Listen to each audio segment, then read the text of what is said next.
Bonjour à tous. Encore une fois, je dirais, je suis vraiment très très heureux de me tenir devant vous et parmi vous, parce que le Sysadmin Days, c'est vraiment pour moi un événement un peu de qualité que je réserve dans mon agenda à l'avance. Et bon, même si je suis toujours à la bourre pour faire mes slides, mais ça c'est comme tout le monde. Rapidement, donc je vais vous parler de data pipeline et de Kafka, et je vais vous expliquer un petit peu pourquoi. Ça marche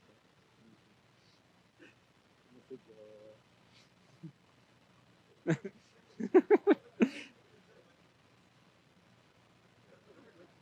Oui, mon curseur. Je bluffe. Non, moi je dis que tu bluffes pas. Je bluffe pas. Voilà. Pardon.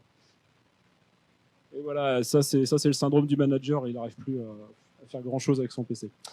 Donc, une petite rapide présentation. Donc, Raphaël Mazelier, j'ai 39 ans maintenant. Ça me rajeunit pas. Quoi de neuf depuis la dernière fois? J'ai encore un nouveau garçon dans ma famille qui s'agrandit, donc ça aide pas sur la fatigue, hein, je vous le dis clairement, mais c'est super cool. De plus en plus de cheveux blancs, même si je suis un peu rasé, donc ça se voit pas trop. Et pas totalement assagi, j'ai encore un nouveau job et je vais vous en parler un petit peu. Donc je suis chez Content Square maintenant. Je vais vous parler rapidement de Content Square. C'est pareil, c'est pour vous donner un peu des éléments de contexte par rapport à la présentation qui va suivre. Et en plus, c'est la première fois que j'ai une société qui est sponsor. Alors, bronze, mais c'est déjà bien, et donc je suis assez content. Content Square, c'est une société qui fait une solution SaaS d'UX Analytics. Alors, le gros pitch de notre boss, c'est de dire without data, this is a matter of opinion. Enfin, bon, bref.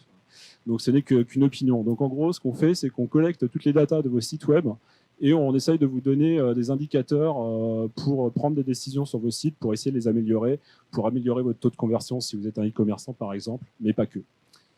Donc ça, c'est Content Square. Je suis chez Content Square depuis 6 mois maintenant. Je suis super content. Il est toujours là.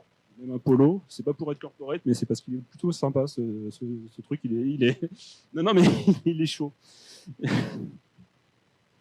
Non, c'est important de le dire. C'est vraiment pas... Désolé. Que dire de plus? Je suis perdu. Oui, et dans 6 mois, j'ai déjà l'impression j'ai l'impression d'être là depuis 2 ans parce qu'il s'est passé beaucoup de choses. J'ai commencé en tant que responsable infrastructure. Bon, c'était mon domaine un peu de prédilection. Et j'ai eu l'opportunité de passer manager des data engineers. Et voilà, que je découvre et que je voudrais vous faire un petit peu partager. Donc, c'est quelque chose de nouveau pour moi. Et donc, qu'est-ce que les data engineers? Et aussi un petit peu mon tool de prédilection Kafka parmi tous les outils qu'on utilise. Donc, qu'est-ce qu'un data pipeline? On va prendre un exemple simple pour commencer. Ah, ça vous paraît pas simple? Bon. Ça, c'est le schéma d'un de nos data pipelines chez Content Square sur l'analytics. J'ai été obligé d'anonymiser un petit peu les composants, même si ça vous aurait pas dit grand-chose. Bon, globalement, ça se lit de haut en bas. On reçoit des données, elles transitent avec pas mal de choses. Il y a des ronds, il y a des carrés, il y a des blocs storage. Enfin bon, voilà. Bon, qu'est-ce qu'un data pipeline, hein? Globalement, rapidement, c'est tout un ensemble de tuyaux qui fait traverser de la data. Et à la fin, on la présente. Alors là, c'est un peu coupé, mais il y a des API. Donc, on collecte, on transforme et on présente de la data. Eh bien, c'est le métier un petit peu de data engineer. Et on a besoin de pas mal de choses pour ça, mais je ne vais pas vous expliquer celui-là. Et je vais aussi vous parler d'un data pipeline, parce qu'en fait, vous avez, je pense, tous fait déjà un data pipeline dans votre vie. Et je vais vous en présenter un, et ça va peut-être vous étonner ou pas. On va prendre vraiment un plus simple. Donc ça, c'est quoi? Bon, vous avez tous reconnu, c'est une ligne de log d'un serveur web style Nginx. Et admettons qu'on veuille faire des statistiques sur c'est quoi les top URL de ce site web. Qu'est-ce qu'on va faire? Hop, un petit hook. Bon, voilà. Un petit hook qui passe dans un sort, dans un unique, etc. etc. On m'a fait remarquer qu'on pouvait le faire avec un seul hook, cette petite ligne de commande. Oui, d'accord, c'est vrai, mais ça tue un peu l'exemple. Ce qui se passe, eh bien, en fait, c'est qu'on on a fait passer de la data, donc on commence par filtrer l'access.log, on sort, etc. Et on le fait passer de pipe en pipe pour en obtenir le résultat magnifique que voici.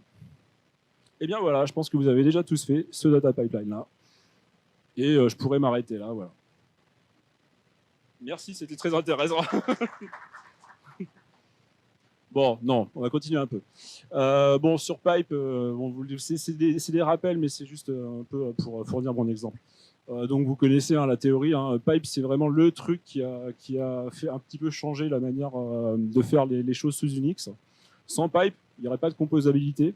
On n'aurait jamais eu cette petite brique qui a été inventée un peu par hasard par ailleurs, qui nous permet en fait de faire des petits programmes qui le font bien et de les passer de programme en programme pour faire des ensembles très complexes. C'est un peu l'histoire de l'informatique, hein, quelque part, c'est diviser les problèmes. Donc voilà, et dans Unix, ce qui permet ça, à mon sens, c'est Pipe. Donc là, un autre pipeline toujours basé sur Unix, parce que là, le premier, c'était juste en fait une agrégation. Là, ce qu'on fait, c'est qu'on rajoute un tout petit peu de choses. Donc, on a un programme IP geolocate, donc qu'on a inventé, quoi, mais bon, qui va géolocaliser l'IP. Et à la fin, au lieu de l'afficher sur le terminal, on fait un gnuplot, donc un outil de datavis quelconque. Bon, bah voilà, c'est exactement ce qu'on fait chez Content Square. On prend on prend pas des logs, mais on prend des événements, on les fait passer dans toute une chaîne de traitement, on filtre, on agrège, on enrichit, et à la fin, on affiche, pas dans le gnuplot. Parce que Gnuplot, c'est bien, mais c'est peut-être pour les customers, c'est peut-être un peu ardu. Enfin, pas très beau. Donc, pas que c'est cool, mais est-ce que c'est suffisant pour faire un data pipeline de nos jours? Donc, bon, là, je fais des petits rappels, mais mes pipes, bon, qu'est-ce que ça fait? Bon, ça prend des séquences de bits. Les délimiteurs, vous les connaissez, hein, c'est le saut de ligne, la tabulation, enfin, ça peut être un peu n'importe quoi, mais bon, il faut que vous le gériez. Donc, le côté cool de Pipe, c'est quoi? Bon, on l'a déjà dit, hein, mais ça fait qu'une seule chose et ça le fait bien. C'est orienté stream, c'est simple, bon, pas de problème. Mais il y a des petits problèmes, quand même, c'est que, bon, bah, c'est pas distribué. Hein. Il y a one-to-one, donc en fait, ça prend qu'un input et ça fait qu'un output. Bon, on peut arguer qu'on peut utiliser T, et je vous en reparlerai. Il faut faire l'input et l'output escaping soi-même, et il n'y a pas vraiment de fault tolérance dans Pipe. Ce qui me fait penser que peut-être Pipe c'est magnifique, mais est-ce que c'est adapté à faire des gros data pipelines au XXIe siècle? Et peut-être qu'il en faudrait un, peut-être nouveau. Grande question. On va prendre un nouvel exemple, un vrai cette fois. Enfin non, l'autre est vrai, mais il est peut-être un peu plus simple. Donc voilà, donc ça c'est un data pipeline analytique très très simplifié de Content Square. Donc au départ, on a notre petit morceau de JS qui est embarqué sur tous nos sites clients. Qui envoie des événements, un peu tout, hein, donc les pages view, les clics, des mouse over, tout ce qu'on veut, qui arrivent via des load balancers. Les entry points, il n'y en a pas un seul, hein, vous pouvez vous en douter, qui envoie ça dans un pipe, quelque chose en bleu, puis dans un truc qui va anonymiser, géolocaliser, blacklister, enfin bon, donc pour des contraintes légales, hein, évidemment, nous, on traite de la data, mais on garde, on est GDPR compliant, on ne prend aucune data personnelle, et c'est voulu. Donc on le fait très très en amont, enfin très en début de chaîne. Et après on le renvoie dans un pipe, un petit truc bleu. Et après peut-être on peut l'écrire dans un data store sur S3. Bon, ça peut être ça peut être autre chose. Alors j'ai mis Sessionizer, bon c'est encore un agrégateur quelconque. On le remet dans un pipe et finalement ça arrive dans un data storage. Alors, le talk a été refusé, mais je pense que je vous en parlerai une autre fois. Notre data storage chez ClickHouse, je sais que ça intéresse les gens. Bon, voilà, je ne vais pas en dire beaucoup plus, mais ClickHouse, c'est cool pour certains use cases. Et évidemment, on le présente. Donc là, vous voyez des pipes. À votre avis, qu'est-ce que c'est? C'est une grosse surprise, hein, vu le titre de la presse. Oh, Kafka.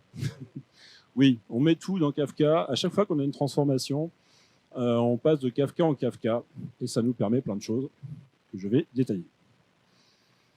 Donc, mon argument, en gros, c'est que Kafka, est-ce que c'est le pipe pour le XXe siècle pour les gros data, pour les gros data pipelines? Je pense que oui. Donc, si on reprend les pipes Unix, donc bon, voilà, je ne vais pas le remettre, mais bon, c'est une memory. Bon, bah, évidemment, il y a de la backpressor. Ce qui veut dire que bon, globalement, si votre truc qui traite, il est à la bourre, bah, votre entrée est bloquée. Pas de fault tolérance, pas distribué. Et si on met en parallèle Kafka, est-ce que ça gère un peu tout? Donc Kafka gère des messages, bon, certes. Kafka gère la rétention, et ça c'est clé, elle le gère bien. Kafka fait du buffering par nature, oui, enfin, oui, ça peut servir de buffer, ça nous sert de buffer évidemment. C'est pas one-to-one, c'est one-to-many ou many-to-one, enfin c'est un peu, non, pas many-to-one, one-to-many. Donc c'est le classique pattern de publish subscribe, désolé. Ça aussi c'est assez clé. Hein. Kafka est distribué aussi par nature, ce qui permet de scaler. Kafka est fault tolérant. Il est répliqué, il a l'auto-recovery, c'est quasi automatique, quasi automagique.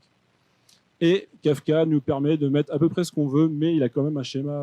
On peut mettre ce qu'on veut dans Kafka. Donc je dirais, ouais, cette phrase est peut-être un petit peu faute, mais parce qu'il faut le gérer soi-même. Mais bon, en tout cas, on n'a pas besoin de faire d'input parsing et d'output escaping, à part si on veut envoyer des flux de texte dans Kafka, ce qui est possible. Sinon, mis à part ça, c'est vraiment pareil. Hein. Ouais, mais si, ça, en gros, ça prend de la data en entrée et ça la pousse en sortie. Mais mieux. Ah oui, un petit fun fact que Adam Drake avait posté sur son blog. C'est bien de faire des data pipelines avec des grosses artilleries, avec Hadoop, Spark, etc.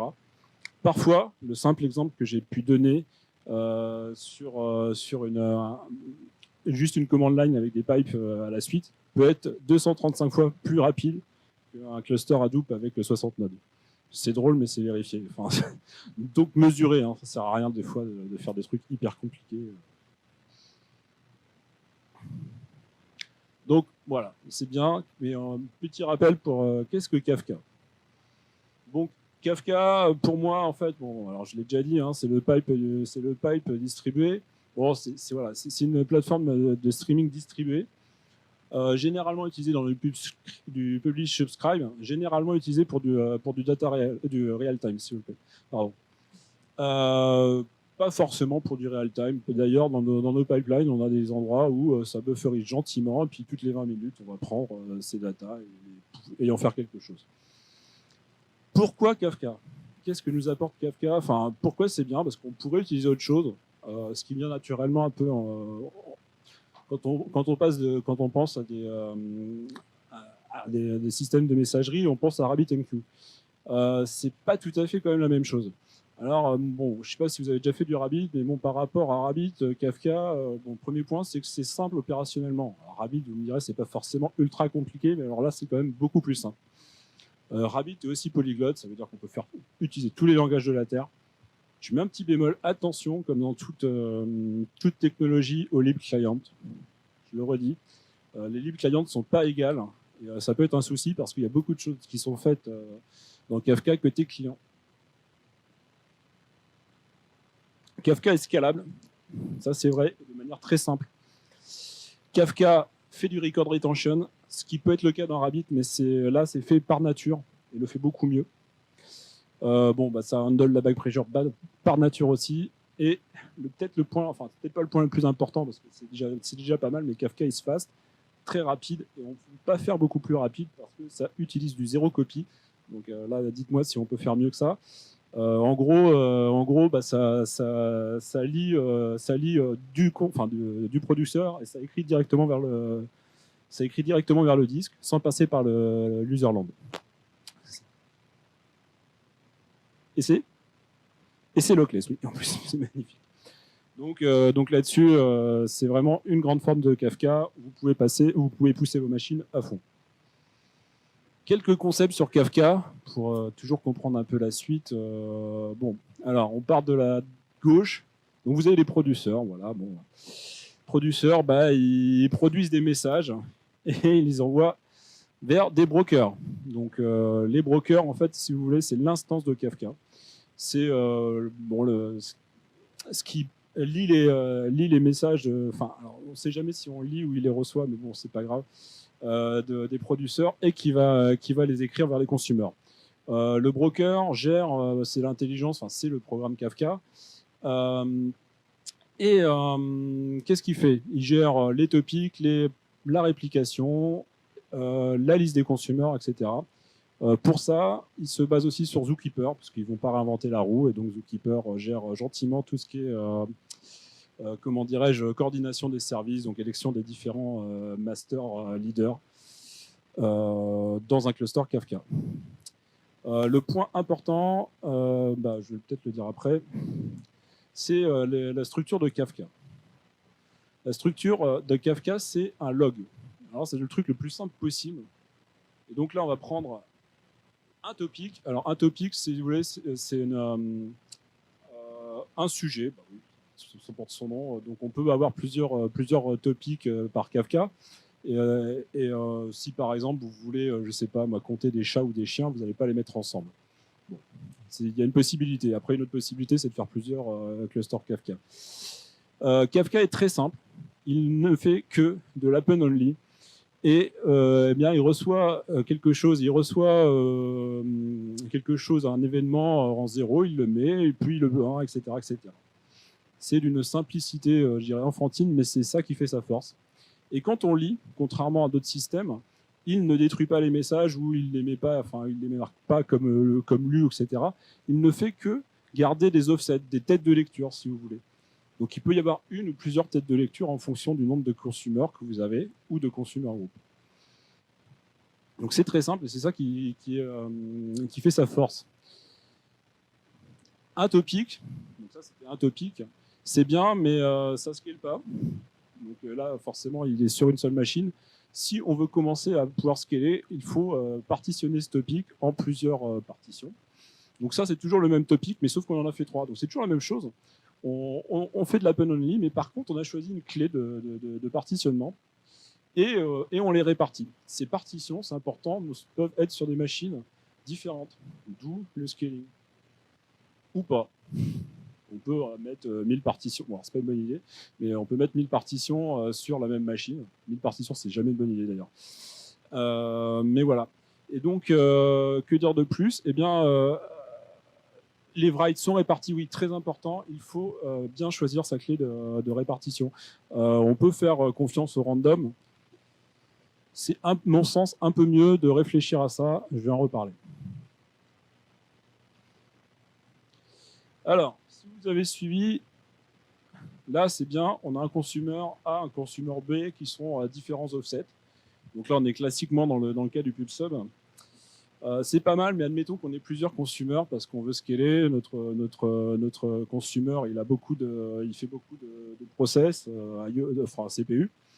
Et donc, un seul n'arriverait pas à tout dépiler. Donc, c'est bien, on a partitionné, on est content, mais le consumer tout seul, il va pouvoir lire qu'une seule partition. Déjà, c'est raté. Et puis, en plus, il va gérer qu'un seul offset. Donc, ils ont inventé la notion de consumer group. Un consumer group, donc c'est un ensemble de consumers qui partagent un groupe, et ça va permettre de garantir qu'un seul des consumers lira sur une partition, enfin va lire un message sur une partition, ce qui garantit l'intégrité du flux. Donc là, on a un exemple assez simple, avec 3 consumers qui font partie du même consumer group, et 3 partitions. Donc là, on est dans le cas simple et parfait, où ça se passe gentiment. Donc les consumers, comment ça se passe ? Les consumers se registrent à tous les brokers Kafka, et ils sont assignés, alors il y a différentes méthodes, mais ils peuvent être assignés automatiquement par Kafka à quelle partition. Donc là c'est linéaire, mais c'est pas forcément le cas. Et là ils lisent bien gentiment chaque partition et tout se passe bien. Mais ça se complique un peu. Admettons qu'on ait 5 partitions, parce qu'on a voulu mettre 5 partitions, et qu'on a toujours 3 consumer groups.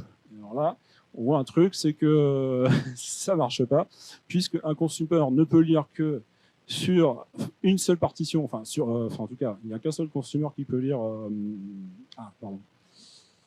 Il peut lire que sur une partition à la fois. Donc on ne peut pas avoir C2 qui lit sur C1 et C2 qui lisent sur la même partition, ça n'aurait pas de sens. Et donc là, ça marche, mais on n'est pas équilibré.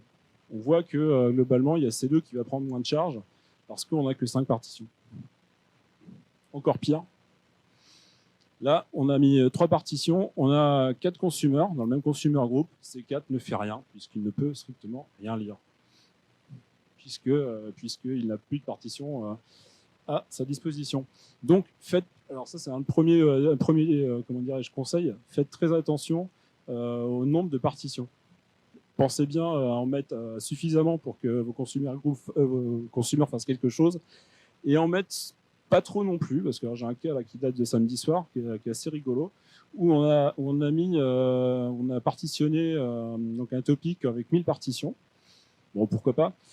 On avait 8 consommateurs dans 8 consommateurs dans un seul consumer group. Résultat, ça tombait pas juste, parce que 1000 divisé par 8, ça marche pas.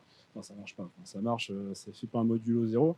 Et ce qui se passait, c'est que la lib client, j'en reviens à ça, passait son temps à réassigner les partitions, à essayer de rebalancer les partitions entre consommateurs, et c'était raté. Alors ça, c'est pas censé être le cas, hein. Normalement, ils doivent s'arrêter et puis se stabiliser que dans l'exemple au milieu. Mais là, il passait son temps à faire ça, et résultat, il prenait plus de temps pour traiter ce qu'il devait traiter. Donc faites attention à ça.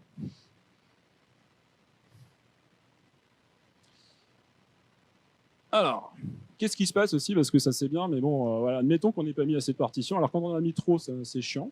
Quand on n'en a pas mis assez, c'est plus facile. Donc, on a le state original. Et voilà. Ah non, pardon, là c'est quand on rajoute, excusez-moi, on rajoute des consommateurs.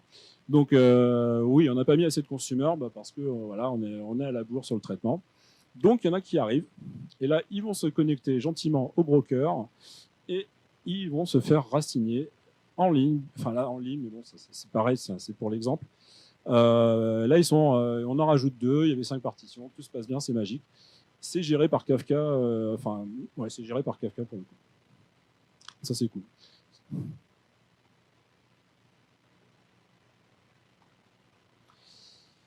Petit concept pour la fault tolérance, comment ça marche la fault tolérance dans Kafka. Donc là, on a 3 brokers. À chaque fois, on a une partition. Donc, je vous expliquer, la partition, c'est sur un topic, on l'a divisé en plusieurs parties. Et comment on assure la réplication, la fault tolérance dans Kafka, c'est assez simple. Pour chaque partition, on va la répliquer, on va la recopier. Mais vraiment, c'est une recopie bête et méchante, je dirais. En fonction d'un facteur de réplication. Donc là, c'est un facteur de réplication 3. Et donc on a 3 brokers. Donc en fait, toutes les partitions vont se retrouver sur les 3 brokers, sur les 3 machines. Mais on aurait pu mettre 2. Et ce qui se passe, c'est que Kafka élit un leader.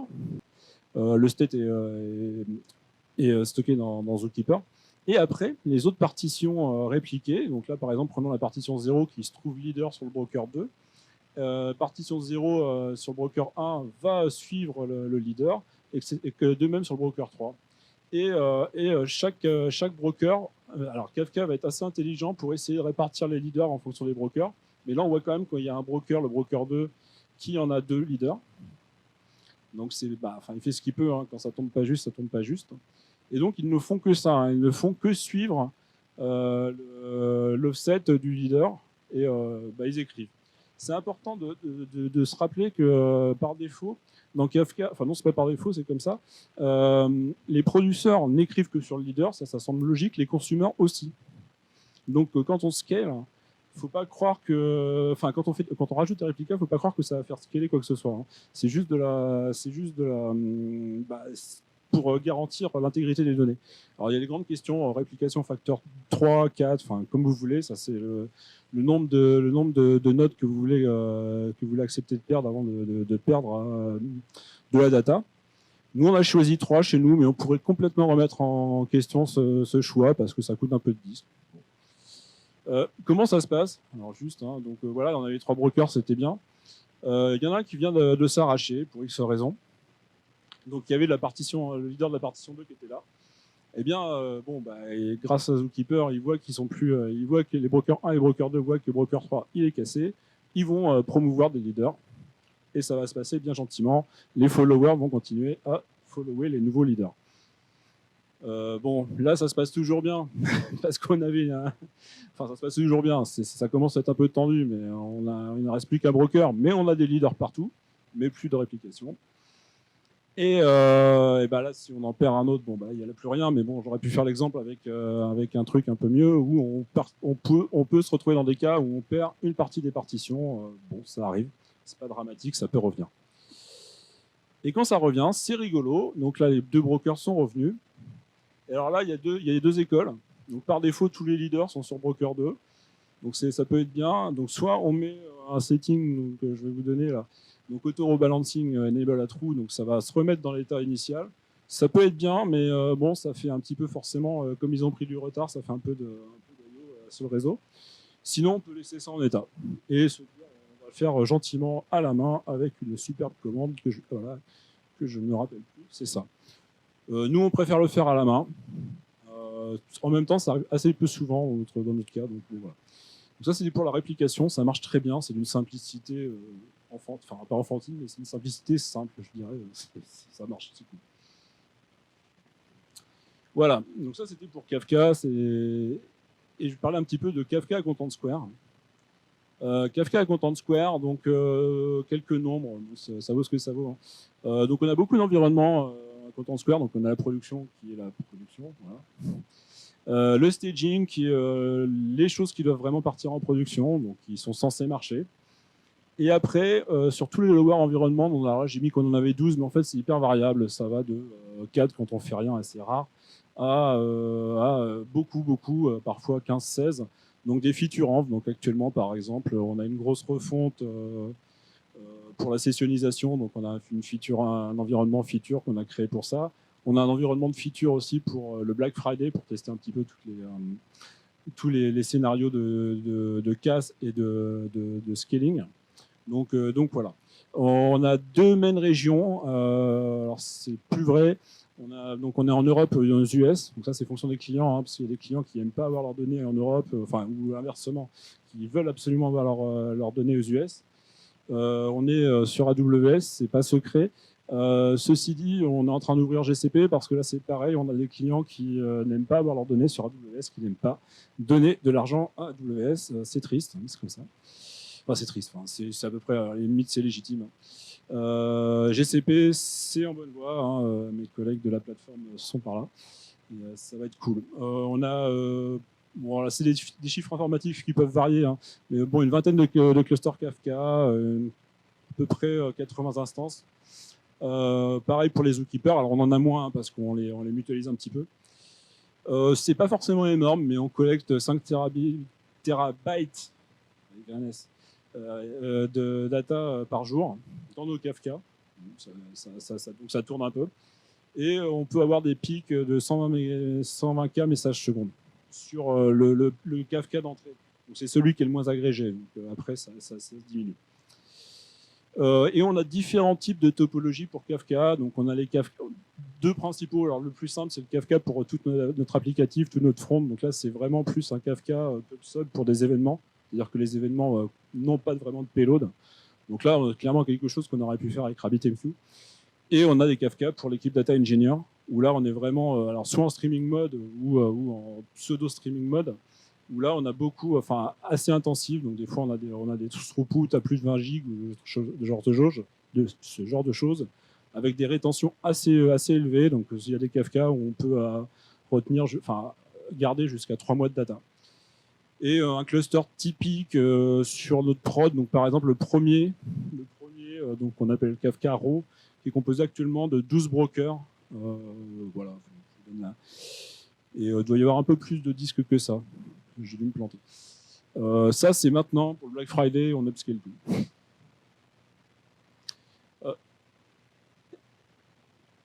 C'est une bonne question. Peut-être quelqu'un dans la salle. Où est-ce que tu es, JB? C'est du GP2, ouais. Oui, on n'a pas de disques locaux. On a benché ça, je crois. Rapidement, sur notre méthode de déploiement chez Content Square, donc quand on est sur AWS, mais ça serait pareil sur GCP, on a choisi de tout répartir par USI. Donc à chaque fois, mettons qu'on ait le minimum de clusters d'instances par cluster, ça sera 3 et c'est pareil pour Zookeeper. Alors, c'est mieux pour le quorum. Donc on fait fi de tous les coûts de transfert et puis de la latence, peu importe. Et donc on déploie à minima un broker par easy. On pourrait remettre ce choix en question là aussi. Kafka opération avec Content Square, la suite, chez Content Square, comme un peu chez tout le monde, on automatise tout. L'équipe plateforme, donc avec JB qui est présent, propose Kafka as a service. Donc globalement, pour nous, data engineers, qui sommes un petit peu clients finalement, c'est aussi simple que de cloner un repo, de changer deux, trois variables et de faire un makefile, de faire un make, et paf, on a un nouveau cluster. C'est très facilement automatisable. Si vous faites du Kafka, c'est un peu comme tout, mais ne faites pas l'impasse sur l'automatisation. Bon, évidemment, on utilise Terraform Ansible, les grands classiques. Oui, ça marche. L'autre gros point, c'est que quand on pop un cluster, ce qui arrive automatiquement avec, c'est le monitoring. Et ça, c'est clé. On utilise classiquement Prometheus. Quand le cluster pop, il y a tous les exporteurs qui vont bien, il y a les règles d'autodiscovery qui vont bien aussi. Et donc, ça nous permet d'avoir des jolis graphes. Et donc, ce qu'on monitore en particulier, alors, outre l'état des partitions, des brokers, des états un peu hardware, ou software de Kafka, ce qu'on monitore en particulier, c'est le rate. Donc, est-ce qu'on a beaucoup de messages par seconde ou pas? Donc ça nous permet de voir si on se fait fracasse, on se fait un peu dédosser, ça peut arriver par des clients, ou un CSM qui a désamplé, qui a mis 100% sur un client, parce qu'on sample un peu parfois. Donc voilà, ça nous permet de suivre ça. Et surtout, le truc le plus important à suivre, et ça c'est peut-être un des trucs à retenir de la presse, c'est surveiller le lag. Donc c'est savoir de combien de temps, c'est pas en temps, c'est en nombre de messages, mais on peut interpoler le temps. Combien de messages vous êtes en retard entre le producteur et le consumer. Donc là, je sais pas. Alors, j'ai été forcé d'anonymiser, mais là, on a un lag qui, à mon avis, est complètement faux. Mais on peut être à 10 000 messages en arrière. C'est pas grave. Il faut juste connaître votre pattern de trafic et mettre les bonnes alertes qui vont bien. Donc, on monitor ça et on crée des alertes. Donc, sur, par exemple, un throughput très faible, parce que là, ça veut dire qu'il y a quelque chose qui est obusement, qui est cassé de manière certaine, ou un throughput anormalement élevé. Un lag qui doit pas déconner, donc on peut faire des interpolations là aussi. Alors nous, on fait des seuils un peu statiques pour le moment. Ça c'est intéressant aussi. On essaye de superviser quand le lag est stale, donc c'est bien, mais s'il reste toujours à, je sais pas, mettons 100K en lag, c'est qu'il se passe quelque chose quand même. Il y a un truc bizarre à aller chercher. Sur le lag en particulier, avec Prometheus, c'est toujours problématique, à notre sens, de le monitorer. Les différents exporteurs qu'on a essayé, ce qui calcule le lag, donc on a essayé Bureau, on a essayé Kafka Exporter, Kafka Minion, bref, tout ça a été foireux, je pourrais en revenir là-dessus. Ce qui a fini par faire qu'on a écrit un exporteur nous-mêmes qui est très très simpliste et qui nous permet d'avoir ces graphes. On a fait le truc le plus débile possible pour avoir des vrais chiffres, parce qu'ils se prenaient les pieds dans le tapis. Mais en résumé, monitorez vos Kafka, et par rapport à notre data pipeline, finalement, comme c'est des pipes, c'est grâce à Kafka que finalement on va pouvoir monitorer l'ensemble de notre pipeline. Parce que comme on passe à chaque fois qu'on fait une opération, on le met dans Kafka. Si on sait que la data est entrée dans Kafka et est sortie de Kafka de manière correcte et à bonne vitesse, on est bon. Alors on rajoute évidemment des métriques sur nos systèmes intermédiaires, mais à la limite avec Kafka, ça suffit. C'est un peu comme si, je ne me rappelle plus du nom du pipe augmenté qui rajoute des infos, mais c'est un peu ça. On monitor au niveau du pipe. Un petit topic parallèle, petit sujet parallèle. La rétention peut être un petit peu compliquée à calculer. Il y a deux méthodes de rétention dans Kafka. On peut faire de la rétention tout simplement en disant OK, on veut garder 2 Tera de data, ou on peut dire on peut garder, je sais pas, 3 jours de data. Le problème, c'est que il faut un peu forecaster, parce que donc on a fait un peu d'Excel, ouais, c'est un peu naze, mais bon, pour savoir si ça marche. Parce que en gros, il y a deux cas. Si admettons que vous ayez mis, je sais pas, 14 Tera de rétention et que votre time retention, elle est en dessous, bon, bah là, vous perdez de l'espace un peu bêtement. L'inverse, ben, c'est faux. Vous ne gardez pas assez. Donc, on a fait ça pour essayer de calculer. Et aussi, on a fait un tout petit truc, un tout petit tool qui nous permet de regarder, de checker quel est le message le plus vieux dans un topic d'une partition Kafka. Ce qui nous permet de corréler un petit peu ce qu'on a essayé de calculer avec la réalité. Donc là, on l'affiche dans Grafana, mais en fait, bon, on peut le retrouver et le mettre en corrélation avec ce qu'on voulait, et ça nous permet de checker. Et ça, c'est plutôt bien, donc c'est un conseil que je pourrais vous donner aussi. Voilà, et je vais terminer par quelques patterns basiques. Alors, le premier, bon, bah, celui-là, je ne vais pas revenir dessus. Hein. Le gros intérêt quand même de Kafka au départ, c'est quand même que ça permet de découpler et de gérer la back pressure. Enfin, bon, c'est un buffer, quoi. C'est quand même important. Bon, le pub-sub classique. Voilà, alors ça, c'est un truc qu'on utilise à chaque fois chez Content Square. Donc, le T-backup, donc équivalent de, enfin, c'est en référence à la commande T. À chaque fois qu'on a fait un process, enfin qu'on a modifié la data de manière un peu significative, on l'envoie dans un Kafka, on l'envoie vers le next processing, mais en parallèle, on le backup. Donc souvent, bon, j'ai mis cold storage, mais c'est souvent du S3 IA ou ce genre de choses. Et ça, c'est assez clé, alors avec différents types de retention. Pourquoi ? Bah parce qu'en fait, ça nous permet à chaque fois de reprendre ces datas qu'on a sauvegardées et de les rejouer. Parce que des erreurs peuvent arriver, donc parfois les choses sont cassées derrière.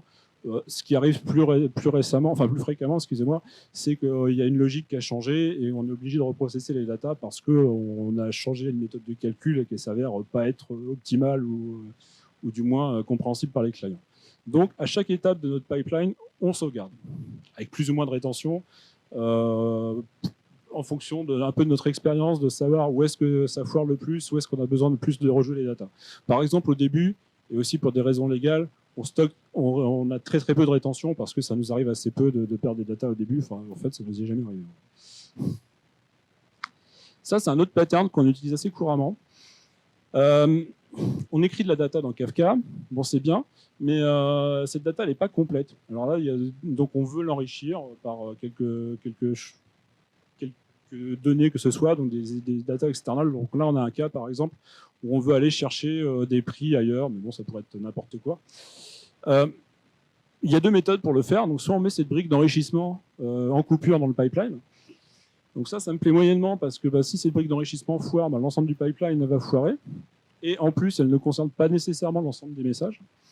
Alors que là, en fait, ce qu'on fait, c'est que la brique d'enrichissement écoute sur le même topic, traite ce qu'elle a à traiter, donc elle peut discarder 99% du trafic, prend les messages qui l'intéressent, va fetcher sa data qui lui manquait, la réinsère dans le même topic, et l'agrégateur, parce qu'on a fait des messages idempotents, ça ne marche pas évidemment, va réagréger, et à la fin, on a une agrégation qui marche. Et donc, en plus, c'est pas mal, c'est intéressant parce que ça peut arriver, on a une window, hein, mais ça peut arriver un peu plus tard. Il faut que ça arrive plus tard. Non, c'est pas grave, en fait. Donc, c'est un pattern qu'on utilise assez souvent, dès qu'on a des data externes. Un autre pattern, bon là, ça c'est le pattern classique. Hein. Ça, c'est le pattern classique, c'est quand on veut scaler, donc on a fait plein de partitions, on a fait plein de consumers. Attention, donc comme je disais, sur la choix de la sharding key, si on laisse faire le random, ça peut être un peu, disons qu'on va plus s'y retrouver. Donc dans ce cas-là, ce qu'on fait, voilà, cet exemple-là, c'est un custom partitioning si on veut. On a choisi une clé de répartition en fonction de quelque chose dont on était sûr. Donc là, on calcule des sessions dans le cas de ce pipeline-là. Donc par exemple, on est sûr que sur toutes les sessions qui sont modulo X, elles vont arriver dans la bonne partition. Ce qui fait que si on perd cette partition, on ne perd pas tout. Et on sait exactement ce qu'on a perdu. Donc ça peut être assez important. Alors évidemment, il faut que cette clé de répartition ait aussi un sens au niveau business pour pas avoir des partitions qui sont complètement déséquilibrées. Je peux prendre un exemple. Chez nous, un site web, on l'appelle ça sur un project ID. Si on prenait cette clé de répartition sur un project ID, il y a forcément des sites web qui trafiquent beaucoup plus que d'autres. Donc là, ça serait peut-être un peu moins bien. Mais toujours valable. Et au moins, on sait qu'on pourrait le savoir. Si on perdait la partition qui contient site e-commerce quelconque, ça serait cassé, mais tout le reste marcherait et on pourrait réparer gentiment.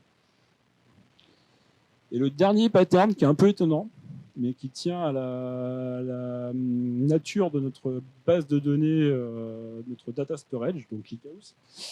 Là, ce qu'on a fait, on a un peu cassé ce système d'auto-partitioning. On a tout mis en ligne. Pourquoi? Parce qu'on a fait des tests. Et donc, ClickHouse, c'est une base de données distribuée qui est donc shardée un peu de la même manière que Kafka. Alors, c'est un petit peu plus compliqué, mais pas beaucoup. Et on s'est rendu compte que si on laissait faire les insertions un peu dans tous les sens, c'est-à-dire insérer sur le mauvais instance de ClickHouse, puis après laisser jouer la réplication, c'était assez mauvais. Donc là, on a mis une topologie complètement statique. Ce qui fait que du producteur qui connaît la partition, donc là c'est sur... je me rappelle plus c'est quoi le hashkey exactement, mais c'est un modulo de session key plus autre chose. Le producteur écrit dans la bonne partition, donc c'est statique. Donc par contre, à chaque fois qu'on doit scaler, il faut refaire la topologie. Écrit dans la bonne partition, le consumer lit et écrit sur les partitions qui lui sont assignées statiquement, et c'est directement inséré dans la bonne instance de ClickHouse. Bon, c'est un petit peu un corner case, mais par contre, en termes de performance, alors c'est pas marqué, mais on a fait en fait x6 en performance. Donc ça peut être quelque chose à considérer si vous avez vraiment besoin de grosses perfs. Et voilà. Et je crois que c'était mon dernier slide. En conclusion, Kafka, c'est vraiment cool. Alors pourquoi? Ah oui, c'est parce que Kafka, c'est aussi une bière. Donc on peut la boire. Voilà. Non, mais voilà. Enfin, en gros, la conclusion, c'est Kafka. Je pense que c'est vraiment le pipe qu'il vous faut pour tous vos data pipelines. Et voilà, buvez-le, mangez-en, c'est bien. On est très content. Merci.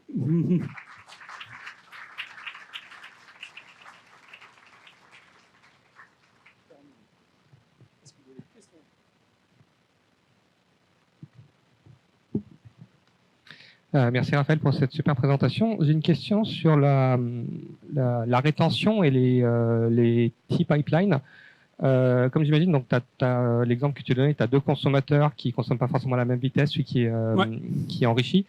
Donc il faut qu'il y ait une certaine rétention pour que si celui qui est enrichi prend du retard, il puisse quand même alimenter.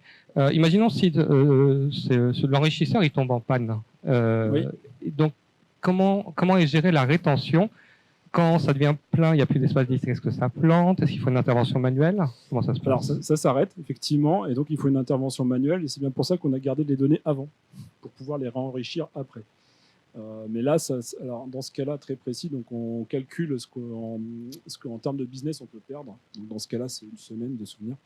Au-delà d'une semaine, on est obligé de refaire des jobs manuels un peu plus compliqués. Et est-ce que tu peux avoir une durée de péremption sur les messages, dire voilà, le message, s'il n'est pas consommé, il expire au bout de 30 secondes, 1 minute? C'est une bonne question. Je crois que oui, mais non, je ne sais pas. Ah oui.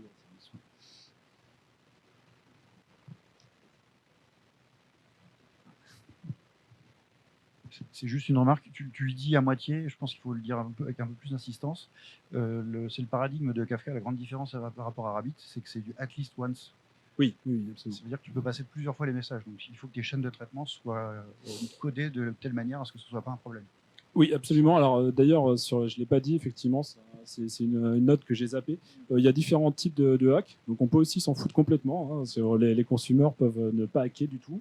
Ils peuvent. Donc oui, on a cette garantie-là du Hacklist One. On peut hacker à partir du moment où on a fait le traitement et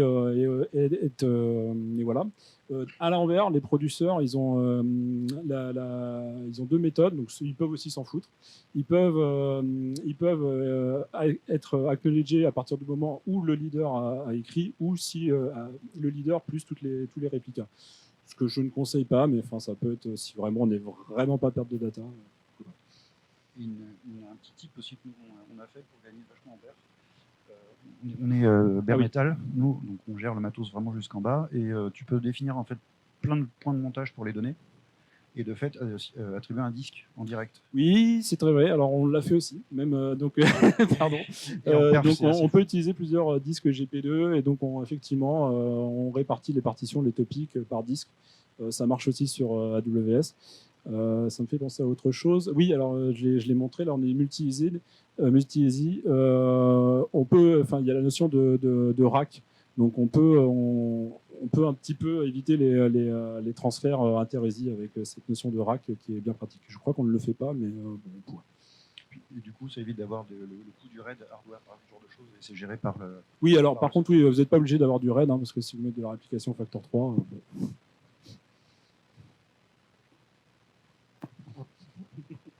Oui, mais ils connaissent bien Kafka.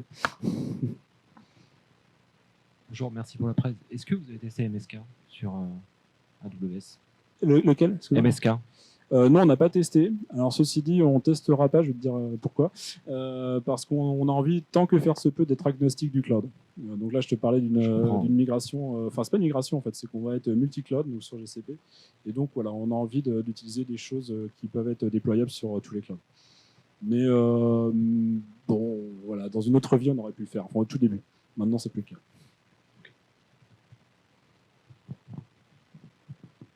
Salut. Moi, j'ai une petite question sur ton design, sur le partitioning, le statique là, avec ta DB. Ouais. Pourquoi vous avez fait le sharding par partition et pas par topic? Ah non, c'est par partition parce que, en fait, si tu veux, c'est un gros topic. Donc là, c'est notre topic d'insertion dans notre base de données.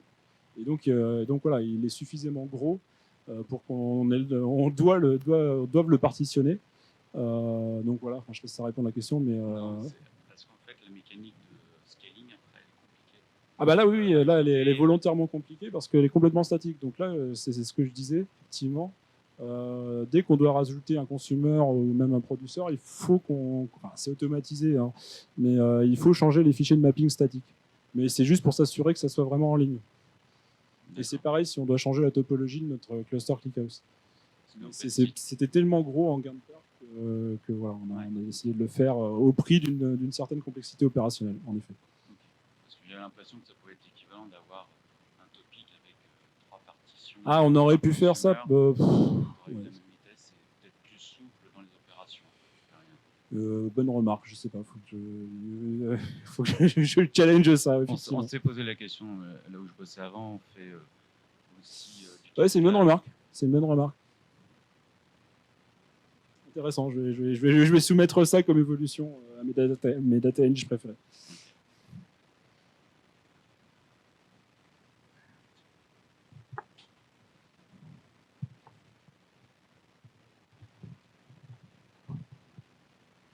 Tu parlais de la qualité des clients.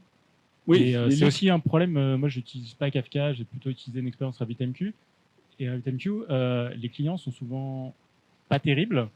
Et notamment sur reprise d'erreurs, etc. Et en Kafka, c'est la même ou il y a vraiment des... Globalement, oui. Enfin, il n'y a pas de magie. On utilise... alors, un truc que j'ai pas dit, mais je peux le dire, hein, Kafka, c'est du Scala.